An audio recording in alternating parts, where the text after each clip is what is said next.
J'ai repris une marque qui s'appelle toujours d'ailleurs Arena Street, qui existait depuis 1935. J'ai repris cette marque en 2008, je crois, et je l'ai relancée à partir de zéro.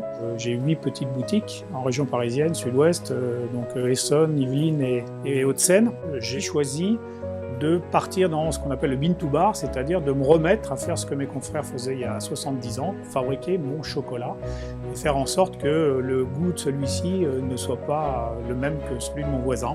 Et il y a 3 ans de ça, j'ai été contacté par une productrice au Cameroun. Je suis allé en mai 2017 leur rendre visite.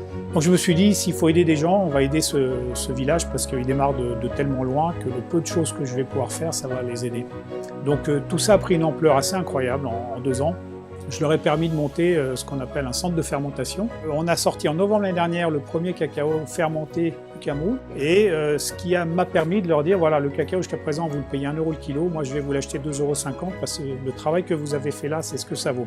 Le commerce équitable, c'est à peu près 30% de mieux que le cours mondial. On ne va pas s'arrêter comme ça, je vais mettre en place une fondation. L'objectif c'est d'essayer de les aider à monter un entrepôt de stockage parce qu'ils en ont besoin. Et 2, le mari d'Aristide, la présidente de la coopérative, est avec nous pendant 4 mois et je suis en train de le former à produire du chocolat. L'idée c'est qu'ensuite, dans 4 mois, il va retourner chez lui au Cameroun et je vais l'aider à monter la première chocolaterie artisanale au Cameroun. On leur donne les outils pour faire un produit de meilleure qualité.